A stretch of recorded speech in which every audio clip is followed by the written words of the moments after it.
Good morning, everybody. Yesterday I was able to get some work done in the garden, cutting the grass, a little bit of weed pulling, but not a whole lot. I haven't done a lot of garden updates, I apologize, and especially harvest updates. I've allowed my neighbors to do a lot of the harvesting this season, and that's good because I grow way more than what I need. So they've been doing the harvesting, and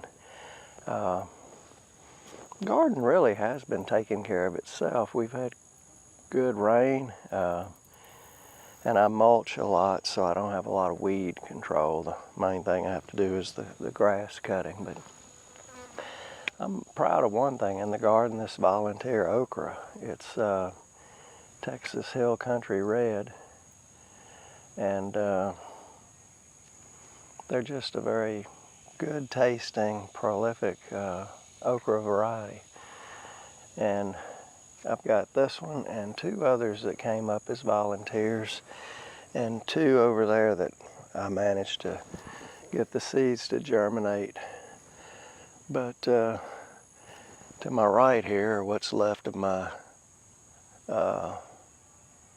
tomatoes, some of what's left. I have a few plants over there and a couple back there that I have to take up. But anyway, I'm hoping that these vines will survive, and when the temperature comes down, the blooms will start being pollinated again and maybe get some fall tomatoes out of it. We'll see.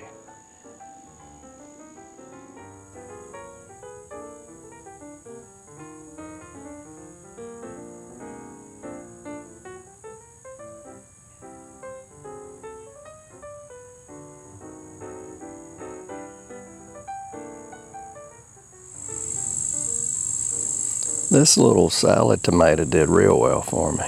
It's Burpee 4th of July. This is one of two plants that I have left. And again, it'll have to cool down a little bit for it to make more tomatoes.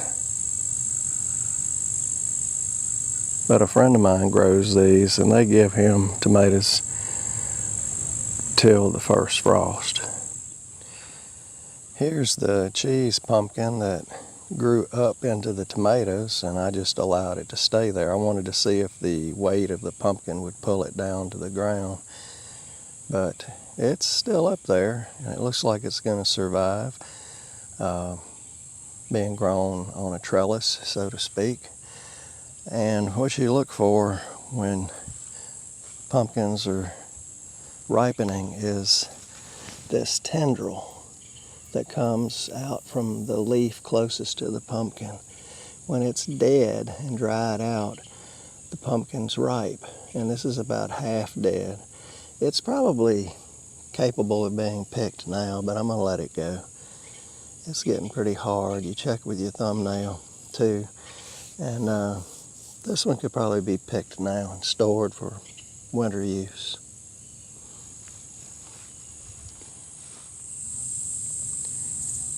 These are the two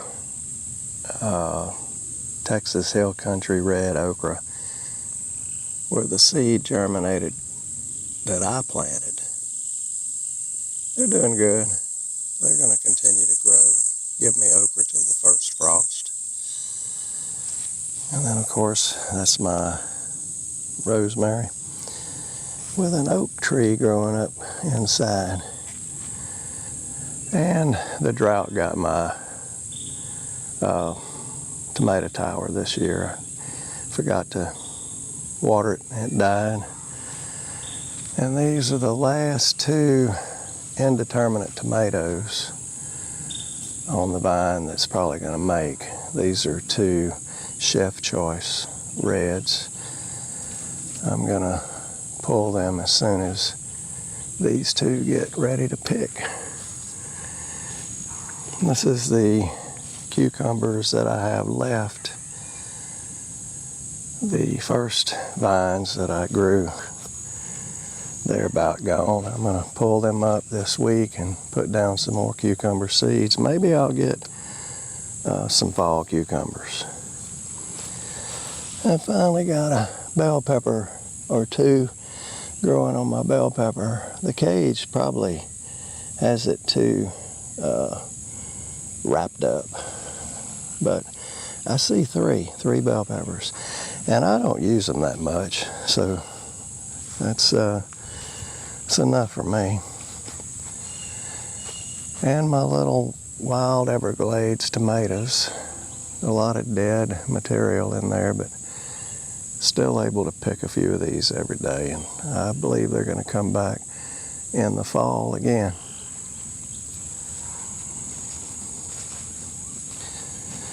And the corn, that's going to be a project for this week.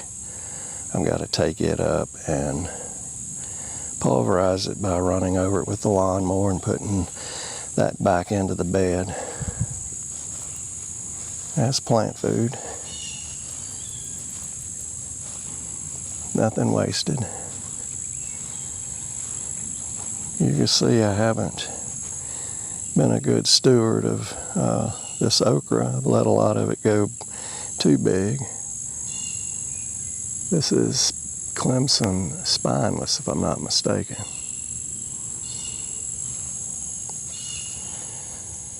And my onions, I've got as much grass in it as I do onion.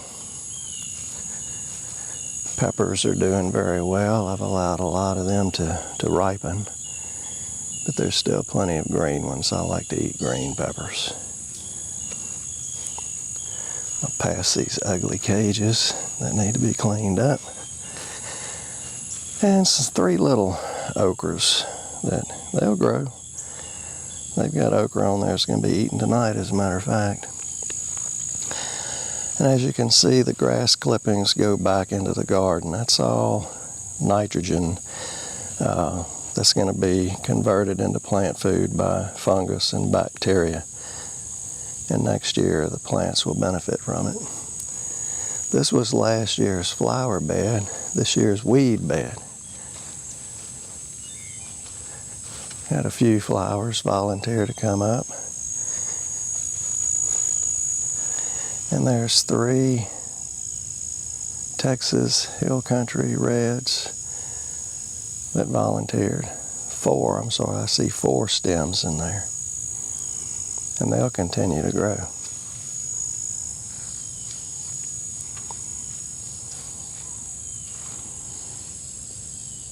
Well, that's about it, folks. I want to thank y'all for watching and supporting my channel. The gardening channel is basically here just to pay back to all of you who I watch and enjoy.